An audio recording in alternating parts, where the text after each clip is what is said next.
What would happen if you could sit down with the future version of yourself and ask them one question? If you're in your 20s, you have something incredibly valuable on your side, and that is time.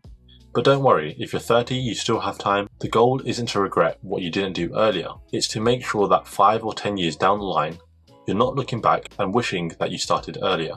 Hi, I'm Nish, and in this channel, I'm sharing my experiences, thoughts, and knowledge around building a simpler and more meaningful life.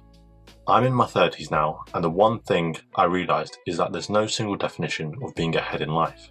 I have friends making completely different choices to me, and some are settling down and buying a new home, and others are choosing to travel and experience the world while they have the freedom to do so. This is what this video is about, the 3 financial accounts and habits I wish someone had explained to me when I was 20.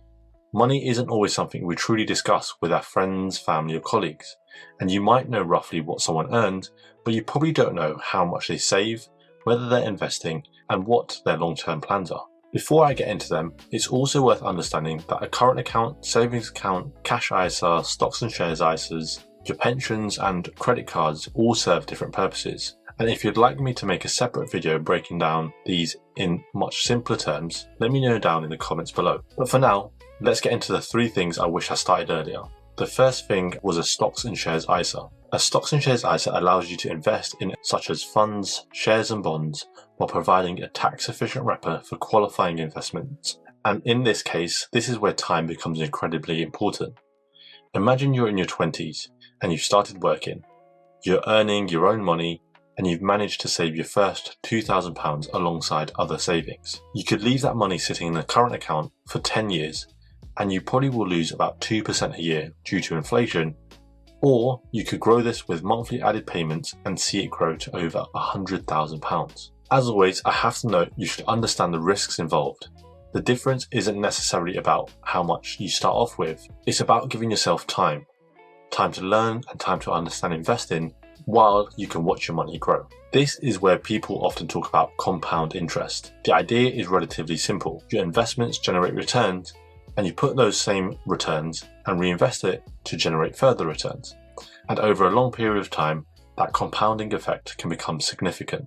To make this more real, let's look at a simple example. If someone started investing £150 a month at the age of 20 and continued doing that consistently for 40 years, the total amount they would personally contribute is £72,000. But for illustration purposes, if we assume an average annual return of 5 to 7% in a stocks and shares ISA, that same £150 a month could potentially grow to somewhere in the region of £400,000 to £600,000.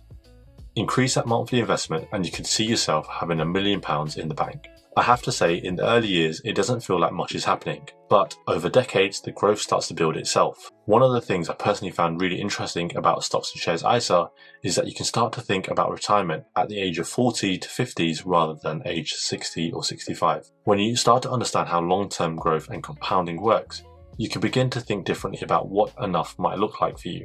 For others, it might mean having the option to take a career break, travel for a year, or reduce your working hours later in life. Let's go on point 2. When you first start earning a salary, it can feel like you've suddenly got all this money available to you. You go from having enough money to having a lot of money, and that can be from a student loan or it could be from a pay rise. You start to have more freedom, but the real opportunity isn't just earning more money. It's about learning what to do with the money you already have available to you.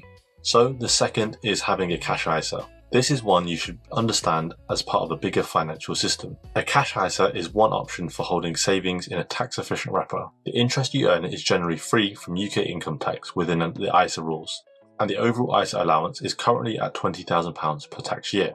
Honestly, most people do not reach this limit, so don't worry about if you're not reaching this. What you have to know is your stocks and shares ISA and investments are for your longer term goals, and your general and emergency savings are for security and quick access.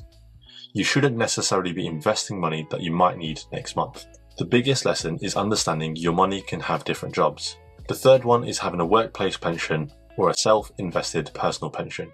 And this is probably most boring for when you're 20. I know, nobody wants to think about retirement when they're 20.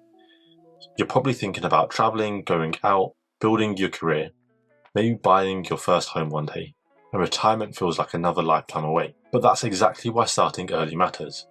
If you're employed in the UK, you may automatically be enrolled into a workplace pension. And if you are, your employer generally contributes too, and in a self-invested personal pension, the government will add 25%. But the key lesson is simple. Don't ignore the pension that's already being offered to you. It's important to pay attention to the risk levels you could choose from and what your pension is actually invested in. What I can recommend is log into your personal pension, understand the fees, understand the investment and risk strategy that you're in, understand what your employer is contributing, and understand what you're building for your future self.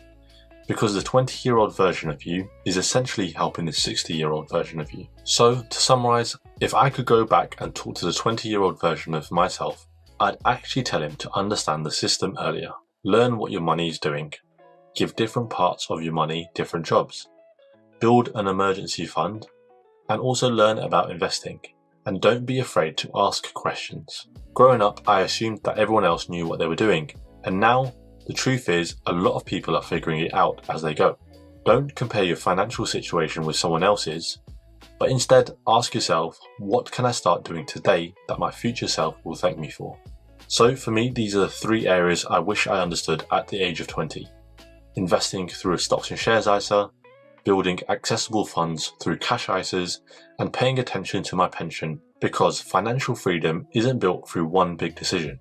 It's built through the small decisions you repeat over a long period of time. If you found this video useful, please subscribe, and on that note, I'll see you on the next one.